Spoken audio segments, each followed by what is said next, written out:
રાજકોટ જિલ્લાના ધોરાજીમાં સિંહે પશુનું મારણ કર્યું. ખેડૂતોને ખેત મજૂરોમાં ભયનો માહોલ જોવા મળ્યો. રાજકોટ જિલ્લાના ધોરાજીના કૈલાસનગરની પાછળ આવેલ વાડી વિસ્તારમાં વહેલી સવારે એક પશુનું મારણ કરવામાં આવ્યું. કૈલાસનગરની પાછળ મહેશભાઈ હિરપરાની વાડીમાં ઘણા પશુઓની ખેતી માટે પશુ રાખવામાં આવ્યા હતા. મારું નામ વિઠ્ઠલભાઈ હિરપરા, ખેડૂત આગેવાન. આજ રોજ ધોરાજીની અંદર મોટી પરબડીનો જે રાજમાર્ગ આવેલ છે, કૈલાસનગરની પાછળ ફાટક પાસે, ત્યાં એક વાછડાનું મારણ કરેલું છે સિંહે.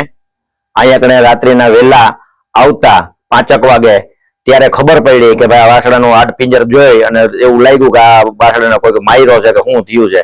પછી જે તપાસ કરતા એવું લાગ્યું કે આ તો સિંહે કે દીપડાએ માર્યું હોય. તો ખરેખર પછી તપાસ ફોરેસ્ટવાળાએ કરી તો ખરેખર સિંહે મારણ કરેલું છે.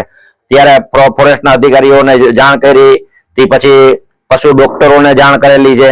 એ પણ સ્થળ ઉપર આવી ગયા છે અને જે પીએમ ના અંતર જે કરવાનું એની કાર્યવાહી આગળની ચાલુ છે. અને ધોરાજીની અંદર જે રાજમાર્ગ આવેલ છે ત્યાં ભયનો માહોલ ઉભો થઈ ગયો. અહીંથી 2 થી 3 હજાર ખેડૂતોનો અવર જવરનો રસ્તો હોય છે. એટલે અત્યારે એકદમ કરફ્યુનો માહોલ છે અને જનાવર અહીંયા પાછળ જેરંડામાં છે અને ફરતી કરતી કોર્ડન ફોરેસ્ટ વાળાએ કરેલું છે.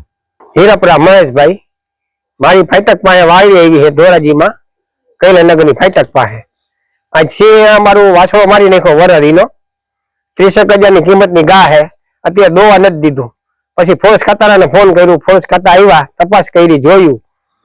અત્યારે સિંહ પાછળ છે. અમે જોઈ આવ્યા, ફોરેસ્ટ ખાતા વાળા જોઈ ગયા. શું કહેશો અત્યારે ખેતર આવવામાં બહુ મુશ્કેલી. અત્યારે અહીંયા વાડી આવવું તમારે બીક લાગે. છોકરા કેવી રીતે આવી શકે? નજીક જ વાડી, ગામની અડીને જ છે હાવ. સાહેબને અમે રિક્વેસ્ટ કરી તો સાહેબ કે ભાઈ આને અમારે પાંજરામાં ન પૂરી શકી, અમે બનતી કોશિશ કરશું એ કે. અને વહેલી સવારે સિંહ અચાનક આવી એક પશુનું મારણ કરવામાં આવ્યું. આ સિંહ એરંડાની ગાડીમાં હાલ સિંહ મારણ કર્યું એ મેજબાની કરીને આરામ ફરમાવી રહ્યો છે. ત્યારે વાછડાનું મારણ કરવાની ધોરાજી ફોરેસ્ટ વિભાગની ટીમ સ્થળ પહોંચી છે અને સિંહના સગડ મેળવી રહ્યા છે. ઘટનાને લઈને લોકોમાં ભયનો માહોલ જોવા મળ્યો છે. ધોરાજીથી અલ્પેશ ત્રિવેદીનો રિપોર્ટ.